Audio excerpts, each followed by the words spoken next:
പ്രിയമുള്ളവരെ, സൈക്കോ സൊല്യൂഷൻസിൻ്റെ 8ാമത്തെ ക്ലാസ്സിലേക്ക് ഏവർക്കും സ്വാഗതം.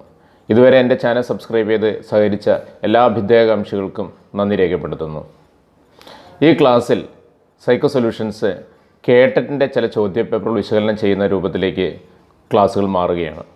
കേട്ടറ്റിന് പ്രത്യേകിച്ച് കാറ്റഗറി 3ക്ക് ചോദ്യപേപ്പറുകൾ വിശകലനം ചെയ്യുന്ന ക്ലാസ്സുകൾ അപൂർവമാണ് എന്ന എൻ്റെ വിദ്യാർത്ഥികളുടെ അഭ്യർത്ഥനയെ മാനിച്ചുകൊണ്ടാണ് സൈക്കോ സൊല്യൂഷൻസ് ഈ ഉദ്യമം ഏറ്റെടുത്തിരിക്കുന്നത്. ഇത്തവണ നമ്മൾ ഡിസ്കസ് ചെയ്യുന്നത് 2018 ജൂണിലെ ചോദ്യപേപ്പറാണ്. നിങ്ങൾക്ക് ഏവർക്കും അറിയുന്നത് പോലെ തന്നെ കാറ്റഗറി 3യിൽ 40 മാർക്കിനായിരിക്കും സൈക്കോളജി ചോദിക്കുക. സൈക്കോളജിയിലെ പ്രധാനപ്പെട്ട ഭാഗങ്ങളെന്ന് പറയുന്നത് adolescent psychology, learning theory, teaching aptitude, ഈ 3 മേഖലകളാണ് സിലബസിൽ കൊടുത്തിട്ടുള്ളത്. പക്ഷേ ഈ 3 മേഖലകൾ പഠിച്ചു കഴിഞ്ഞാൽ നിങ്ങൾക്ക് 40 മാർക്കുകളും സ്കോർ ചെയ്യാം എന്ന ധാരണ വിട്ടേക്കുക. കാരണം ഇതുവരെയുള്ള ചോദ്യപേപ്പറുകൾ വിശകലനം ചെയ്യുമ്പോൾ മനഃശാസ്ത്രത്തിലെ മറ്റു മേഖലകളിൽ നിന്നുകൂടി ചോദ്യങ്ങൾ വരാറുണ്ട്. പ്രത്യേകിച്ച് ഇൻ്റലിജൻസ്, മോട്ടിവേഷൻ, പേഴ്സണാലിറ്റി, ഡെവലപ്മെൻറ്റ്, ഈ ഭാഗങ്ങളിലെല്ലാം തന്നെ ചോദ്യങ്ങൾ ഉൾക്കൊള്ളിച്ചതായിട്ടാണ് കാണുന്നത്. അപ്പോൾ സിലബസിനെ കേന്ദ്രീകരിച്ച് മാത്രം ഒരു പഠനം സാധ്യമാക്കി കഴിഞ്ഞാൽ നിങ്ങൾക്ക് 40 മാർക്കിൽ നിങ്ങൾക്ക് ശരാശരി ഒരു 20-25 മാർക്ക് വരെ സ്കോർ ചെയ്യാൻ സാധിക്കുകയുള്ളൂ. പക്ഷേ വളരെ കാര്യഗൗരവത്തോടുകൂടി സൈക്കോളജിയെ സമീപിച്ചു കഴിഞ്ഞാൽ നിങ്ങൾക്ക് കാറ്റഗറി 3യിൽ 40 മാർക്കിൽ ഒരു 38 മാർക്ക് വരെ ഒരു ശരാശരി പഠിതാവിന് നേടാമെന്നുള്ളതാണ് യാഥാർത്ഥ്യം. വളരെ ആസൂത്രിതമായി കേട്ടറ്റിനെ അഭിമുഖീകരിച്ചു കഴിഞ്ഞാൽ പാസ്സാകുക എന്ന് പറയുന്നത് വളരെ എളുപ്പമുള്ള കാര്യം കൂടിയാണ്. ഞാൻ പറഞ്ഞ ഒന്നുകൂടി ആവർത്തിക്കുക, 40 മാർക്കിനുള്ള ചോദ്യങ്ങൾ ആണ് സൈക്കോളജിയിൽ വരിക. അതിലൊരു ശരാശരി പഠിതാവിന് 35 മാർക്ക് സ്കോർ ചെയ്യാൻ സാധിക്കും. ഒന്നുകൂടി നിങ്ങൾ ശ്രദ്ധിച്ച് മനഃശാസ്ത്രത്തെ സമീപിക്കുകയാണെങ്കിൽ 40ൽ 40 മാർക്കുകളും നിങ്ങൾക്ക് കിട്ടുന്നതാണ്. ബാക്കി വരുന്ന 30 മാർക്കിൻ്റെ മലയാളത്തിൽ ഒരു ശരാശരി പഠിതാവിന് 20 മാർക്ക് സ്കോർ ചെയ്യുക എന്ന് പറയുന്നത് വളരെ എളുപ്പമായിരിക്കും. അപ്പോൾ തന്നെ 40, 30, 70 മാർക്കിനുള്ള ചോദ്യങ്ങൾ പോയി. ഇനി വരുന്ന 80 മാർക്കിൻ്റെ ചോദ്യങ്ങളിൽ 50 മാർക്കായിരിക്കും കണ്ടന്റ് ഉണ്ടാവുക. അത് ചോദ്യം നമ്പർ 71 മുതൽക്കുള്ള ചോദ്യങ്ങൾ, 71 മുതൽക്ക് 120 വരെയുള്ള ചോദ്യങ്ങൾ നിങ്ങളുടെ കണ്ടന്റുമായി ബന്ധപ്പെട്ടായിരിക്കും ഉണ്ടാവുക. 121 മുതൽ 150 വരെയുള്ള ചോദ്യങ്ങളെന്ന് പറയുന്നത് പെഡഗോജിയുടെ ഭാഗത്തു നിന്നായിരിക്കും ഉണ്ടാവുക. പെഡഗോജി ഒന്ന് ശ്രദ്ധിച്ചാൽ മതി. ഒരു അധ്യാപകൻ്റെ മനോഭാവത്തിലേക്ക് മാറി നിന്നുകൊണ്ട് പെഡഗോജിയെ സമീപിച്ച് അതിൻ്റെ കാര്യങ്ങൾ തന്ത്രപൂർവ്വം മനസ്സിലാക്കാൻ സാധിക്കുന്നൊരു വിദ്യാർത്ഥിക്ക് ആ 30 മാർക്ക് നേടുക എന്ന് പറയുന്നത് എളുപ്പമുള്ള കാര്യമായിരിക്കും. അതുകൊണ്ട് കാറ്റഗറി 3യെ സംബന്ധിച്ച് പലപ്പോഴും തോൽക്കുക എന്ന് പറയുന്നത് കണ്ടന്റ് നോളേജിനെ മാത്രം അധികരിച്ചുള്ളതല്ല, ഇതിൻ്റെ സൂത്രപരമായ കാര്യങ്ങളെ അറിയാത്തത് കൊണ്ടുകൂടിയാണ് പലപ്പോഴും വിദ്യാർത്ഥികൾ തോറ്റുപോകുന്നത് എന്ന യാഥാർത്ഥ്യം കൂടി ഞാൻ നിങ്ങളുടെ മുമ്പാകെ വയ്ക്കുകയാണ്. അധികം ദീർഘിപ്പിക്കുന്നില്ല, നമുക്ക് ക്ലാസ്സിലേക്ക് കിടക്കാം. ഇപ്രാവശ്യം നമ്മൾ ഡിസ്കസ് ചെയ്യുന്നത് 2018 ജൂണിലെ ചോദ്യപേപ്പറാണ്. അതാണ് 2018 ജൂണിലെ ചോദ്യപേപ്പർ. ഇതിലെ സെറ്റ് ബി ആണ് നമ്മൾ ഡിസ്കഷൻ വിധേയമാക്കുന്നത്. Question paper code 13001. ചോദ്യങ്ങളിലേക്ക് നമുക്ക് പ്രവേശിക്കാം. Question number 1. The right to education of persons with disabilities until 18 years of age is laid down under options A. RT Act 2009, B. PWD Act 2016, C. UGC Act 1956, D. CU Act 2009. Answer option B ആണ്, PWD Act 2016. Answer ഒന്ന് ചർച്ചയ്ക്ക് വിധേയമാക്കാം. PWD Act എന്ന് കേൾക്കുമ്പോൾ നമ്മുടെ മനസ്സിനകത്ത് എപ്പോഴും വരുന്നത് PWD Act 1995 ആയിരിക്കും. എന്നാൽ 2016 ആക്ടിനെ the rights of persons with disabilities act എന്നാണ് പറയുക. പക്ഷേ ഇവിടെ ചോദ്യത്തിൽ തന്നിട്ടുള്ളത് PWD Act എന്നുള്ളതാണ്. അപ്പോൾ പരീക്ഷ എഴുതുന്ന വിദ്യാർത്ഥിയെ സംബന്ധിച്ച് PWD Act 1995 എന്ന് ചിന്തിച്ചു പോകും. പക്ഷേ 2016 ഈ 1995 പേഴ്സൺസ് വിത്ത് ഡിസബിലിറ്റി ആക്ടിനെ മോഡിഫൈ ചെയ്യാണ് ചെയ്തത്. ഈ RPWD ആക്ട് ഇന്ത്യ ഗവൺമെൻറ് പാസ്സാക്കുന്നത് 2016 ഡിസംബറുകളിലാണ്. ഈ ആക്ട് വരാനുണ്ടാകുന്ന പ്രധാനപ്പെട്ട കാരണങ്ങളെന്ന് പറയുന്നത് United Nations conventions on the rights of person with disabilities, ഇതിനെ ചുരുക്കി UNCRPD എന്നാണ് പറയുക. ഈ കൺവെൻഷനാണ് 2016 RPWD കൊണ്ടുവരാനുണ്ടാകുന്ന പ്രധാനപ്പെട്ട കാരണം.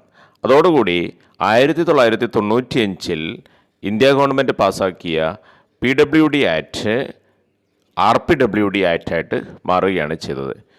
PWD ആക്ടിനകത്ത് 7ഓളം വൈകല്യങ്ങളുള്ള വ്യക്തികൾക്ക് മാത്രമേ പരിഗണന കിട്ടിയിട്ടുണ്ടായിരുന്നുള്ളൂ. ആ വൈകല്യങ്ങളുടെ എണ്ണം 21 വൈകല്യങ്ങളാക്കിയിട്ട് RPWD ആക്ട് മാറ്റി. 21 വൈകല്യങ്ങൾ വരുമ്പോഴേക്ക് ഒരു പരിധിവരെയുള്ള എല്ലാ തരത്തിലുള്ള വൈകല്യങ്ങൾ ഉൾക്കൊള്ളുന്ന എല്ലാ വ്യക്തികൾക്കും സൗജന്യവും നിർബന്ധിതവുമായ വിദ്യാഭ്യാസം 6 വയസ്സ് മുതൽ 18 വയസ്സ് വരെ കൊടുക്കാനുള്ള നിയമമാണ് ഉണ്ടാക്കപ്പെട്ടത്. ഇനി ഓപ്ഷൻ എ, എന്താണ് RT ആക്ട് 2009 എന്ന് പറഞ്ഞു കഴിഞ്ഞാൽ? RT ആക്ടിനെ നമ്മൾ rights of person to free and compulsory education act എന്നാണ് പറയുക. ഏറ്റവും ചുരുക്കി റൈറ്റ്സ് ടു എഡ്യൂക്കേഷൻ ആക്ട് എന്ന് പറയും. ഇത് 2009 ഇന്ത്യ ഗവൺമെൻറ് പാസ്സാക്കുന്നത്. പാർലമെൻറ്റിൽ ഇത് പാസ്സായി വന്നത് 2009 ഓഗസ്റ്റ് 4 ഇതിലൂടെയാണ് ഇന്ന് നമ്മൾ കാണുന്ന 6 വയസ്സ് മുതൽ 14 വയസ്സ് വരെയുള്ള എല്ലാ വിദ്യാർത്ഥികൾക്കും, എല്ലാ ഇന്ത്യൻ പൗരന്മാരായിട്ടുള്ള എല്ലാ വിദ്യാർത്ഥികൾക്കും സൗജന്യവും നിർബന്ധിതവുമായ വിദ്യാഭ്യാസം കൊടുക്കാനുള്ള തീരുമാനമായത്. ഇതാണ് RT ആക്ട് 2009 എന്ന് പറയുന്നത്. ഇനി ഓപ്ഷൻ സി, എന്താണ് UGC ആക്ട് 1956? നിങ്ങൾക്കറിയാം, നമ്മുടെ യൂണിവേഴ്സിറ്റികളെല്ലാം തന്നെ UGCയുടെ കീഴിലാണുള്ളത്. UGCയെ ചുരുക്കി യൂണിവേഴ്സിറ്റി ഗ്രാൻഡ് കമ്മീഷൻ എന്നാണ് നമ്മൾ പറയുക. യൂണിവേഴ്സിറ്റി ഗ്രാൻഡ് കമ്മീഷൻ നിയമം മൂലം ഇന്ത്യൻ ഭരണഘടനയുടെ ഭാഗമായത് 1956 ഈ ആക്ടിനെയാണ് നമ്മൾ UGC ആക്ട് എന്ന് നമ്മൾ പറയുന്നത്. എന്നാൽ UGC നിലവിൽ വന്നത് 1953 ഡിസംബർ 28 തന്നെ UGC നിലവിൽ വരികയും പ്രവർത്തിക്കുകയും ചെയ്തിട്ടുണ്ടായിരുന്നു. പക്ഷേ അത് ഇന്ത്യൻ ഭരണഘടനയുടെ ഭാഗമായത് UGC ആക്ടിലൂടെയാണ്, 1956 അത് ഇന്ത്യൻ ഭരണഘടനയുടെ ഭാഗമായത്. ഒരു യൂണിവേഴ്സിറ്റി ഗ്രാൻഡ് കമ്മീഷനെ കുറിച്ച് യൂണിവേഴ്സിറ്റി എഡ്യൂക്കേഷൻ കമ്മീഷൻ സൂചിപ്പിക്കപ്പെടുകയുണ്ടായിരുന്നു. 1948 ഡോക്ടർ എസ് രാധാകൃഷ്ണൻ പഠനം നടത്തിയ യൂണിവേഴ്സിറ്റി എഡ്യൂക്കേഷൻ കമ്മീഷനിൽ തന്നെ ഇന്ത്യയിലെ യൂണിവേഴ്സിറ്റികളെ മുഴുവൻ കോർഡിനേറ്റ് ചെയ്യുന്ന ഒരു കമ്മീഷൻ ഉണ്ടായിരിക്കണമെന്നത് സൂചിപ്പിക്കപ്പെട്ടതിൻ്റെ ഫലം കൂടിയാണ് 1986 വന്ന UGC ആക്ട് എന്നുകൂടി നിങ്ങൾ ഈ അവസരത്തിൽ ഓർക്കുക. ഇനി ഓപ്ഷൻ ഡി, CU ആക്ട് 2009 എന്ന് പറഞ്ഞാൽ എന്താണ്? CU എന്ന് പറഞ്ഞു കഴിഞ്ഞാൽ ഇവിടെ ഉദ്ദേശിക്കുന്നത് സെൻട്രൽ യൂണിവേഴ്സിറ്റി എന്നുള്ളതാണ്. അപ്പോൾ CU ആക്ട് എന്ന് പറഞ്ഞു കഴിഞ്ഞാൽ സെൻട്രൽ യൂണിവേഴ്സിറ്റി ആക്ട് 2009 ഇന്ത്യയിൽ 2019 നവംബർ 1 വരെയുള്ള കണക്കനുസരിച്ച് നോക്കുമ്പോൾ ഇന്ത്യയിൽ 50 സെൻട്രൽ യൂണിവേഴ്സിറ്റികളാണ് നിലനിൽക്കുന്നത്. ഈ സെൻട്രൽ യൂണിവേഴ്സിറ്റി ആക്ടിൻ്റെ ഫലമായിട്ട് നമുക്ക് കാസർഗോഡ് ഒരു സെൻട്രൽ യൂണിവേഴ്സിറ്റി ഉണ്ട്. കേരളത്തിന് കിട്ടിയ ഒരു സെൻട്രൽ യൂണിവേഴ്സിറ്റി നിലനിൽക്കുന്നത് കാസർഗോഡാണ് എന്നുകൂടി നിങ്ങൾ മനസ്സിലാക്കാൻ ശ്രമിക്കുമല്ലോ. അത് തുടങ്ങുന്നത് 2009 ഈ ആക്ടിൻ്റെ ഫലമായിട്ടാണ്. Question number 2, development proceeds from statement 1 centre to peripheral, statement 2 head to feet. Options A, 1 is wrong and 2 is correct. Option B, 1 and 2 are correct. Option C, 2 is wrong, 1 is correct. Option D, 1 and 2 are wrong. Answer option B ആണ്, 1 and 2 are correct. എന്താണ് ചോദ്യം കൊണ്ട് അർത്ഥമാക്കുന്നത്? Development proceeds from, ഇതൊരു principles of development ആണ്. നമ്മൾ ഒരുപാട് principles of development കേട്ടിട്ടുണ്ടായിരിക്കാം. അതിൽ വരുന്ന 2 പ്രിൻസിപ്പിൾസ് ഓഫ് ഡെവലപ്മെൻ്റ് ആണ് ഇവിടെ സ്റ്റേറ്റ്മെൻ്റ് ആയിട്ട് തന്നിട്ടുള്ളത്. Development proceeds from centre to peripheral, ഇതിനെ നമ്മൾ പ്രോക്സിമോ ഡിസ്റ്റൽ എന്ന് പറയുന്ന പേരിലായിരിക്കും അറിയപ്പെടുക. അതുകൊണ്ട് പലപ്പോഴും നമുക്ക് ആശയക്കുഴപ്പമുണ്ടാവും. സെൻറ്റർ ടു പെരിഫറൽ എന്ന് പറയുന്നത് വിദ്യാർത്ഥികൾ കേട്ടിരിക്കാൻ സാധ്യതയുള്ള, ഇതിനെ പ്രോക്സിമോ ഡിസ്റ്റൽ എന്നാണ് പറയുക. പ്രിൻസിപ്പിൾ ഓഫ് പ്രോക്സിമോ ഡിസ്റ്റൽ എന്ന് പറയും. അതായത് സെൻറ്ററിൽ നിന്നും പെരിഫറൽ ഭാഗത്തേക്കാണ് ഡെവലപ്മെൻറ്റ് തുടങ്ങുന്നത് എന്നാണ്. കൈയിൻ്റെ ഡെവലപ്മെൻറ്റ് ആലോചിച്ചാൽ മനസ്സിലാവുന്നതാണ്. കൈയിൻ്റെ കഴ, പിന്നെ കൈമുട്ട്, പിന്നെയാണ് കൈയിൻ്റെ റിസ്റ്റ് വരെയുള്ള ഡെവലപ്മെൻറ്റുകൾ തുടങ്ങുന്നത്. അതാണ് സെൻറ്റർ ടു പെരിഫറൽ എന്ന് പറയുന്നത്. രണ്ടാമത്തെ സ്റ്റേറ്റ്മെൻറ്റ് ഹെഡ് ടു ഫീറ്റ്. ഈ പ്രിൻസിപ്പിൾസിനെയും സിഫാലോകോഡൽ എന്നാണ് നമ്മൾ പറയാറുള്ളത്. അതുകൊണ്ട് ഹെഡ് ടു ഫീറ്റ് എന്ന് പറയുന്ന പദവും സിഫാലോകോഡൽ എന്ന് പറയുന്ന പദവും തമ്മിൽ സമന്വയിപ്പിക്കുന്ന വിദ്യാർത്ഥിക്ക് മാത്രമായിരിക്കും പെട്ടെന്ന് ഇത് പ്രിൻസിപ്പിൾസ് ഓഫ് ഡെവലപ്മെൻ്റ് ആണെന്ന് മനസ്സിലാക്കാൻ സാധിക്കുക. ഈ 2 ഓപ്ഷൻസുകളാണ്, സ്റ്റേറ്റ്മെൻറ്റുകളാണ് ഇതിനകത്ത് തന്നിട്ടുള്ളത്. ആ സ്റ്റേറ്റ്മെൻറ്റുകൾ ശരിയാണോ എന്നാണ് ചോദിക്കുന്നത്. നമ്മളെ സംബന്ധിച്ച് ഈ 2 സ്റ്റേറ്റ്മെൻറ്റുകളും ശരിയാണ്. അതുകൊണ്ട് ആൻസറിലേക്ക് നേരിട്ട് കിടക്കാമല്ലോ. എപ്പോഴും ഈ 2 സ്റ്റേറ്റ്മെൻറ്റുകളും ശരിയായ ഒരു ഓപ്ഷനുള്ളത് ബി ആണ്, 1 and 2 are correct. മറ്റൊരു ഡിസ്കഷൻ്റെ ആവശ്യമുണ്ടെന്ന് തോന്നുന്നില്ല രണ്ടാമത്തെ ചോദ്യത്തിൽ. Question number 3, which one among the following is not necessary for effective learning? Options: A activity, B interest, C result, D models. Answer D ആണ്, മോഡൽസ്. ഈ ചോദ്യത്തിന് ഉത്തരം എഴുതണമെങ്കിൽ എന്താണ് എഫക്റ്റീവ് ലേണിംഗ് എന്ന് പറയുന്ന ആശയം മനസ്സിലാക്കണം.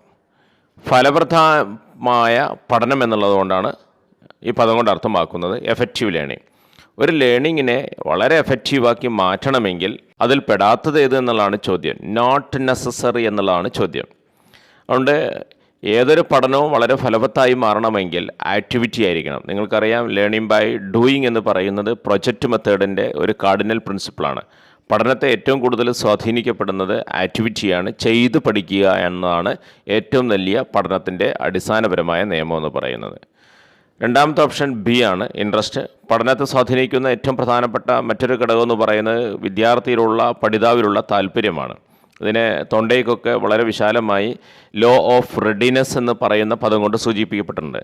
അതോടൊപ്പം തന്നെ മോട്ടിവേഷൻ എന്ന് പറയുന്ന ടൈറ്റിലിനകത്ത് എന്താണ് മോട്ടിവേഷൻ്റെ അനിവാര്യത എന്നും അതിൽ ഇൻട്രസ്റ്റിനുള്ള സ്വാധീനം എന്താണെന്നുള്ളതൊക്കെ സൂചിപ്പിക്കപ്പെടുന്നുണ്ട്. ഇതൊരു മനോനിലവാരമാണ് ഇൻട്രസ്റ്റ് എന്ന് പറയുന്നത്. ഈ മൂന്നാമത്തെ ഓപ്ഷൻ എന്ന് പറയുന്നത് സി ആണ്. എഫക്റ്റീവ് ലേണിങ്ങിനെ ഏറ്റവും കൂടുതൽ സ്വാധീനിക്കുന്നത് ഇമീഡിയറ്റായിട്ട് കിട്ടുന്ന ഫീഡ്ബാക്കുകളാണ്. ഈ ഫീഡ്ബാക്കിനെയൊക്കെയാണ് പിൽക്കാലത്ത് BF സ്കിന്നർ റീഇൻഫോഴ്സ്മെൻ്റ് എന്നൊക്കെ പറയുന്നത്. നിങ്ങളൊരു ഓപ്പറൻ്റ് ബിഹേവിയർ ചെയ്തു കഴിഞ്ഞാൽ എന്താണോ നമുക്ക് കിട്ടുന്ന സ്റ്റിമുലസ്, അതായിരിക്കും വീണ്ടും ആ ഓപ്പറൻ്റ് ബിഹേവിയർ ആവർത്തിക്കാൻ വേണ്ടി പ്രേരിപ്പിക്കപ്പെടുന്നത്. ഇതിനെ ഇമ്മീഡിയറ്റ് ഫീഡ്ബാക്ക്, കണ്ടിൻജൻസി മാനേജ്മെൻറ്റ് എന്നൊക്കെ തരത്തിലേക്ക് അദ്ദേഹം വികസിപ്പിക്കുകയും അതിനനുസരിച്ച് ഒരു മോഡൽസ് ഓഫ് ടീച്ചിങ് ഒക്കെ ഡെവലപ്പ് ചെയ്യുകയും ചെയ്തു. അതുകൊണ്ട് നമ്മൾ എപ്പോഴും വിദ്യാർത്ഥിക്ക് അവൻ ചെയ്യുന്ന കാര്യങ്ങളെ അവൻ്റെ പഠനത്തിലെ ഓരോ ഘട്ടങ്ങളിലും അത് ശരിയാണോ എന്ന് വിശകലനം ചെയ്യാനുള്ള ഒരു അവസരം കുട്ടിക്ക് കിട്ടുമ്പോൾ വീണ്ടും വീണ്ടും പഠിക്കാനുള്ള താല്പര്യങ്ങളുണ്ടായി വരുമെന്നുള്ളതാണ് യാഥാർത്ഥ്യം. ഈ മൂന്ന് ഭാഗങ്ങളും എഫക്റ്റീവ് ലേണിങ്ങിനെ സ്വാധീനിക്കുന്ന ഘടകങ്ങൾ കൂടിയാണ്. കാരണം BF സ്കിന്നറിൻ്റെ പ്രോഗ്രാംഡ് ലേണിങ്ങിൻ്റെ ഭാഗം ആലോചിക്കുമ്പോൾ നമുക്കിത് മനസ്സിലാവും എന്താണ് റിസൾട്ടിനുള്ള പ്രാധാന്യം എന്ന് പറയുന്നത്.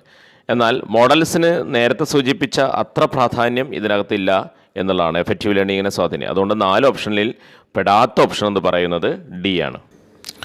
Question number 4. Co-scholastic areas such as performance in sports, art, music, dance, drama and other cultural activities and social qualities are assessed in. Option A, unit and summative test. Option B, outdoor and stage competitions. C, continuous and comprehensive assessment. D, aptitude and skill assessment. Answer option C ആണ്, continuous and comprehensive assessment. എന്താണ് continuous and comprehensive assessment? ഇതിനെ നമ്മൾ CCA എന്നാണ് പറയുക. ഇത് ഇവാലുവേഷനായിട്ട് വരുമ്പോൾ CCE എന്ന് പറയും, കണ്ടിന്യൂസ് ആൻഡ് കോംപ്രഹെൻസീവ് ഇവാലുവേഷൻ. ഇവാലുവേഷൻ്റെ ഏറ്റവും ആധുനികമായ ഒരു കോൺസെപ്റ്റാണല്ലോ കണ്ടിന്യൂസ് ആൻഡ് കോംപ്രഹെൻസീവ് ഇവാലുവേഷൻ എന്ന് പറയുന്നത്. അതിൻ്റെ ഭാഗമായിട്ടാണ് കുട്ടിയിലുള്ള സ്കോളാസ്റ്റിക് ആൻഡ് കോ-സ്കോളാസ്റ്റിക് ഏരിയാസുകളെല്ലാം മൂല്യനിർണ്ണയത്തിന് വിധേയമാക്കുന്നത്. ഇവിടെ കോ-സ്കോളാസ്റ്റിക് ഏരിയകൾ മൂല്യനിർണ്ണയത്തിന് വിധേയമാക്കുന്നതാണ് ചോദിക്കുന്നത്. Sports, art, music, dance, drama and other cultural activities and social qualities, ഇതെല്ലാം ഇന്ന് ആധുനിക കാലഘട്ടങ്ങളിലെ മൂല്യനിർണ്ണയത്തിൽ പ്രധാനപ്പെട്ട പങ്ക് വഹിക്കുന്നതാണ് കോ-സ്കോളാസ്റ്റിക് ഏരിയയിലുള്ള കുട്ടിയുടെ കഴിവുകളെന്ന് പറയുന്നത്. കുട്ടി പാഠഭാഗത്തു നിന്ന് പഠിക്കുക, ക്ലാസ് റൂമിനകത്ത് നിന്ന് പാഠഭാഗം ഉരുവിട്ട് പഠിക്കുക എന്നുള്ളതിൻ്റെ അപ്പുറത്തേക്ക് കുട്ടിയിലുള്ള എല്ലാ നൈപുണ്യങ്ങളും അടക്കുന്നതോടുകൂടിയാണ് ഇവാലുവേഷൻ എപ്പോഴും സമഗ്രവും തുടർച്ചയുമായി മാറുന്നത് എന്നുള്ളതാണ്. അതിൻ്റെ ഫലമായിട്ടാണ് കണ്ടിന്യൂസ് ആൻഡ് കോംപ്രഹെൻസീവ് അസസ്മെൻറ്റ് ഉപയോഗിക്കുന്നത്. എന്നാൽ option A, unit and summative test. നിങ്ങൾക്കറിയാം സമ്മേറ്റീവ് ടെസ്റ്റുകൾ കൊണ്ട് എന്താണ് ഉദ്ദേശിക്കുന്നത്. ഇവാലുവേഷനെ നമുക്ക് രണ്ടായിട്ട് തരംതിരിക്കാം, ഫോർമേറ്റീവ് ഇവാലുവേഷനും സമ്മേറ്റീവ് ഇവാലുവേഷനും. സമ്മേറ്റീവ് ഇവാലുവേഷന് വേണ്ടി ഉപയോഗിക്കുന്ന ടെസ്റ്റുകളെയാണ് സമ്മേറ്റീവ് ടെസ്റ്റുകൾ എന്ന് പറയുന്നത്. അതൊരു പാഠഭാഗം മുഴുവൻ പഠിച്ചു കഴിഞ്ഞാൽ, അല്ലെങ്കിൽ ഒരു ബുക്ക് മുഴുവൻ പഠിച്ചു കഴിഞ്ഞാൽ, അല്ലെങ്കിൽ ഒരു ടേം മുഴുവൻ പഠിച്ചു കഴിഞ്ഞാൽ ആ പഠന നിലവാരം അളക്കുന്നതിന് വേണ്ടിയാണ് നമ്മൾ സമ്മേറ്റീവ് ടെസ്റ്റുകൾ നടത്തുന്നത്. Option B, outdoor and stage competitions. ഈ കോ-സ്കോളാസ്റ്റിക് ഏരിയകളിലെ പല ഭാഗങ്ങളും ഔട്ട്ഡോർ ആൻഡ് സ്റ്റേജ് കോമ്പറ്റീഷൻസിന് കാരണമാകാറുണ്ട്. പക്ഷെ അവിടെ നടത്തുന്ന മൂല്യനിർണ്ണയത്തെയാണ് നമ്മൾ CCA എന്ന് പറയുന്നത്. Option D, aptitude and skill assessment. പലപ്പോഴും കുട്ടികൾക്ക് ഈ മ്യൂസിക്, ഡാൻസ്, ഡ്രാമ ഇതെല്ലാം ആപ്റ്റിറ്റ്യൂഡുമായി ബന്ധപ്പെട്ടതല്ലേ, അതിൻ്റെ ഭാഗമാണോ എന്ന് തോന്നിപ്പോകാം. അതോടൊപ്പം തന്നെ കൾച്ചറൽ ആക്ടിവിറ്റീസ്, സ്പോർട്സ് എന്ന് കേൾക്കുമ്പോൾ സ്കിൽ അസസ്മെൻറ്റ് എന്ന് തോന്നിപ്പോകാം. ആപ്റ്റിറ്റ്യൂഡും സ്കിൽ അസസ്മെൻറ്റും എല്ലാം ശരി തന്നെയാണ്. പക്ഷേ ഈ കോസ്കോളാസ്റ്റിക് ഏരിയയുടെ മൂല്യനിർണ്ണയത്തെ സ്വാധീനിക്കുന്നത് എപ്പോഴും CCA ആയിരിക്കും. ആപ്റ്റിറ്റ്യൂഡും സ്കിൽ അസസ്മെൻറ്റും നമ്മൾ ചെയ്യാറുണ്ട് CCAയുടെ ഭാഗമായി. എങ്കിൽ മാത്രമേ CCA വളരെ കൃത്യമായിട്ട് നടത്താൻ സാധിക്കുകയുള്ളൂ എന്നുള്ളതാണ്. Question number 5. Learning appropriate sex role is a development task in option A babyhood, option B childhood, option C adulthood, option D adolescence. Answer option D ആണ്, അഡോളസൻസ്. എന്താണ് ചോദ്യമെന്ന് പരിശോധിക്കാം. Learning appropriate sex role is a development task. Development task എന്ന് പറയുന്ന പദം കേൾക്കുമ്പോൾ നമുക്ക് ഓർമ്മ വരുന്ന ഹാവിങ് ഗസ്റ്റ് പറയപ്പെട്ടിട്ടുള്ള ഡെവലപ്മെൻറ്റ് ടാസ്കുകളാണ്.